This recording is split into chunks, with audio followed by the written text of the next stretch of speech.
আমরা সকাল সকাল বেরিয়ে পড়লাম আমাদের মর্নিং সাফারির জন্য। ক্যান্টার এসে গেছে, চলো। আর ওর উপর রেডি। আপনার যদি শেয়ারিং সাফারি থাকে তাহলে এই কাউন্টার থেকে অ্যালার্ট করা হবে আপনার জন্য গাইড এবং জিপসি। এরপর আইডি চেক হবে এবং আপনি প্রবেশ করবেন এই জঙ্গলে। কানহা জঙ্গলের সকাল অপূর্ব সুন্দর। শাল গাছের ফাঁক দিয়ে সূর্যের আলো এসে পড়ছে জঙ্গলের মধ্যে।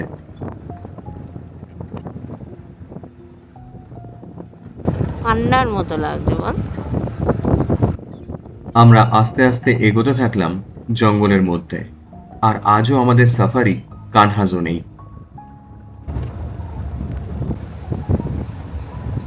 बच्चे नहीं आए ना? नहीं बच्चे नहीं अकेला अकेले थी। वो शायद अंदर थे बच्चे, पता नहीं। लेकिन वो aggressive अच्छा। हो रही थी। কাল রাত্রের বৃষ্টির জন্য জঙ্গলকে আজ আরো সবুজ লাগছে। এরপর আমরা পৌঁছে গেলাম সেই জায়গায় যেখানে কাল আমাদের ডিজের সাইটিং হয়েছিল।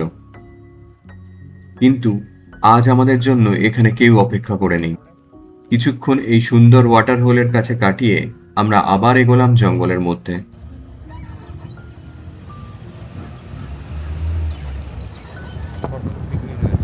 হুম। কাল সন্ধ্যের বৃষ্টির জঙ্গল অন্যরকম ছিল, আর আজকের সকালও অন্যরকম। আলাদা আলাদা আবহাওয়ায় এই জঙ্গল আলাদা আলাদা রকমভাবে আমাদের সামনে আসে। আর এরকমভাবেই ঘুরতে ঘুরতে আমরা পেয়ে গেলাম একটি স্লথ বিয়ারকে। জঙ্গলে বাঘ যত সহজে দেখা যায়, স্লথ বিয়ার কিন্তু অত সহজে দেখা দেয় না। কিন্তু এই ঠান্ডার সকালে বেশ আয়েশ করেই ঘুমাচ্ছিল ভাল্লুকটি। আর এর ওঠার কোনোরকম কোনো লক্ষণই প্রকাশ পাচ্ছিল না। তাই কিছুক্ষণ একে দেখে আমরা এগিয়ে চললাম। कम से कम 15 साल से देख रहा हूँ। अच्छा मतलब एज ज्यादा हो गई उसकी। अभी समझ वैसे गया होता तो कितनी कितनी लाइक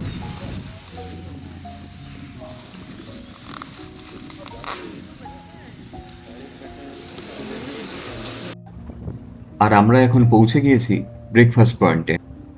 হরিণদের যে অ্যান্টেলার বা শিং নর্মালি খসে পড়ে, সেগুলি কালেক্ট করে ফরেস্ট ডিপার্টমেন্ট সেই অ্যান্টেলার দিয়ে একটি দুর্দান্ত সুন্দর গেট বানিয়েছে এখানে। এছাড়াও এই ব্রেকফাস্ট পয়েন্টের সিঙ্গাড়া কিন্তু খুব বিখ্যাত। পরোটা, হ্যাঁ যথেষ্ট। ওগুলো কোন? আরে এগুলো কোন আগে? একই আছে, পরোটা আছে, নিচেরটাই কিছু নেই। ও, এটাও paratha. Must try. Chutney, samosa, aloo bonda, must try with breakfast. এই ব্রেকফাস্ট পয়েন্টে আপনারা আরও পেয়ে যাবেন একটি সুভিনিয়ার শপ, একটি ওয়াশরুম এবং একটি ছোট মিউজিয়ামও। জঙ্গলের মধ্যে এটিই একমাত্র জায়গা যেখানে আপনারা ওয়াশরুম ব্রেকের জন্য জিপসি থেকে নামতে পারেন। আবার শুরু হলো আমাদের সাফারি। আর এরপর আমরা শুনতে পেলাম জঙ্গলের নৈশব্দকে।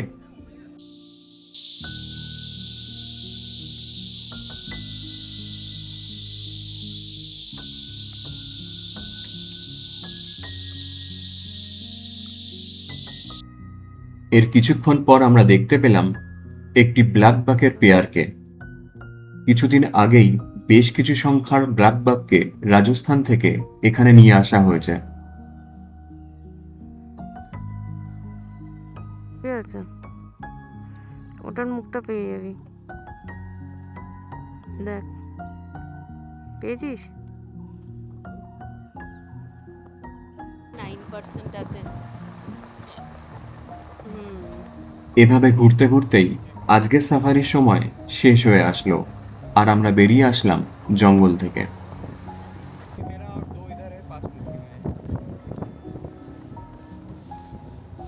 লাঞ্চ করে আবার আমাদের ফিরে আসতে হবে এখানেই আফটারনুন সাফারির জন্য। Veg soup. এখানে স্যালাড আর পাঁপড় আসে, এখনো বাকিগুলো লাগে। পনিরের তরকারি, ফুলকপি, गट्टे की सब्जी, गट्टे की सब्जी। এটা কি জানি না, মনে হয় ডাল, পালক দিয়ে ডাল। এটা রাইস, আর এখানে এখনো মিষ্টি আসেনি। এপাশে থাকে ননভেজ, মোস্ট প্রবাবলি ফিশ, না এটা সামথিং চিকেন নয় মাটন, বলতে পারবো না, খেয়ে দেখে জানানো যাবে। এই আফটারনুন সাফারি এবার কিন্তু আমাদের কোনো জিপসিতে নয়, এবার আমরা সাফারি করব ক্যান্টারেই। দেখা যাক অভিজ্ঞতা কেমন হয়। আপনাদের সরাসরি এবার নিয়ে চলি জঙ্গলের মধ্যে, কারণ জঙ্গলের মধ্যে ঢুকেই একটি দৃশ্য দেখে আমরা থমকে দাঁড়ালাম। কিছু ভালচার একটি মৃত হরিণ শাবকের শরীর থেকে মাংস ছিঁড়ে ছিঁড়ে খাচ্ছে। আমাদের কাছে এ দৃশ্য শকিং হলেও জঙ্গলে এ খুব স্বাভাবিক ঘটনা।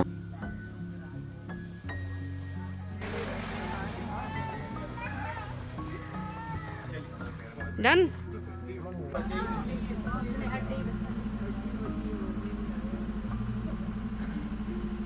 अरे पसलियाँ बची हैं, बस हो गया वो। जैसे कि हेड दिख रहा है ना, छोटा बच्चा है डियर का। हाँ, डियर का बच्चा है। हाँ सर, हो गया। उससे का भी अभी कर देंगे एक्सरे।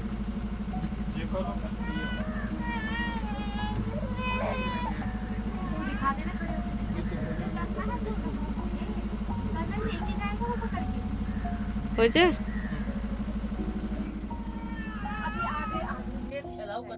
আর এর ঠিক বিপরীত দিকেই একটি জলাশয়ে ঘুরে বেড়াচ্ছে কিছু কটন পিগমি গুস। জঙ্গলে একদিকে যেমন বাস্তবতা, অন্যদিকে শান্তি। এরপরেই আবার একটি দুর্দান্ত দৃশ্য দেখে আমরা না থেমে পারলাম না। আমাদের থেকে একটু দূরেই একটি গাছের উপর একটি ময়ূর বসে আছে। আর এই দৃশ্য দেখেই উপলব্ধি হয় ময়ূরকে কেন জাতীয় পাখি হিসাবে ঘোষণা করা হয়েছে। পিওর গ্রেস আর বিউটি। আর আমাদের এবার দেখা হয়ে গেল সকালে সেই ভাল্লুকটির সঙ্গে। ঘুম থেকে উঠে এবার খাবার খুঁজতে বেরিয়েছে সে। আর একটু খোঁজাখুঁজি করতেই সে পেয়ে গেল তার পছন্দের খাবার, টারমাইট। উই পোকার ঢিবি থেকে উই পোকা খুঁজে খুঁজে বের করে খেতে ভাল্লুক বেশ পারদর্শী। সবই হলো, কিন্তু সকাল থেকে আমরা আজ এখনো অবধি বাঘের দেখা পাইনি, তাই খোঁজ চলতে থাকলো। সূর্য ঢলে পড়ছে পশ্চিমে, তাই সময়ও আর বেশি নেই হাতে। কিন্তু ভাগ্য আমাদের সঙ্গেই ছিল, কারণ কিছুক্ষণের মধ্যেই আমরা পেয়ে গেলাম কানহার রাজা জুনিয়র বজরংকে। वो चला गया, वो चल रहा है, वो देखो इधर को चल रहा है। खोले ना आएगा। अरे यार वो सामने देखो ना, चल रहा ऊपर। ऊपर से चल रहा है। हाँ वही है, वो चल रहा है। वासुदेव को जाना भी है। टर्न हो गया थोड़ी सी, वो देखो ऊपर चढ़ गया। राइट हो गया, राइट टर्न गया। हाँ ऐसा गया, उस तरह। राइट हो गया।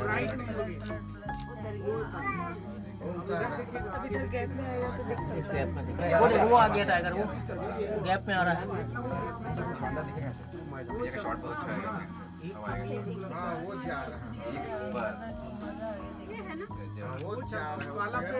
काला पेड़ के पार कर रहा है, काला पेड़ को, हाँ वो काला पेड़ को पार कर दिया, वो देखो अब ये पेड़ आड़ हो गया, वो जा रहा है।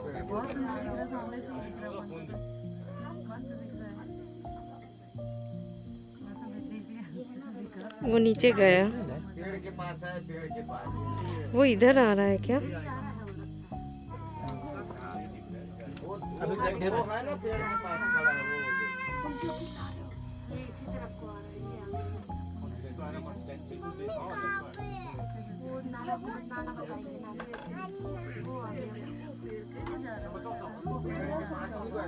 वो पहाड़ पे चढ़ा। ঝাঁপের আগে, ঝাঁপের আগে। वो देखो वो जा रहा है, पीछे कौन है? वो जा रहा है। पीछे क्या है? हाँ, वो तो टाइगर है। नहीं, उसके पीछे क्या था? मस्त दिख रहा है। छोड़ो, डियर। आगे बढ़ा लो जल्दी, नहीं फंस जाओगे अभी, वो फिर गाड़ी नहीं निकल पाएगी। একটু দূর থেকে হলেও সেদিন বেশ খানিকক্ষণ আমাদের সাথে ছিল জুনিয়র বাজরাং। বেশ খানিকক্ষণ হেঁটে কিছুক্ষণ পর সে বসে পড়ল, আর তার বসার পরেই আমরা বুঝতে পারলাম কত বড় মেল টাইগার এই জুনিয়র বাজরাং। ভিডিও নিয়ে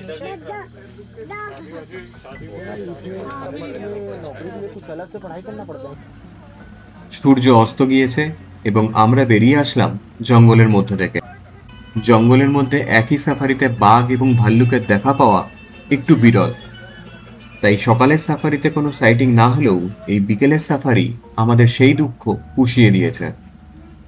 কিন্তু জঙ্গল থেকে বেরিয়ে একটু দূর এসেই আমরা শুনতে পেলাম একটি বাঘের গর্জনের আওয়াজ। আমাদের ড্রাইভার সাহেব জানিয়েছিলেন যে এটি একটি বাফার জোনের বাঘ, আর সে কাছাকাছির মধ্যেই আছে।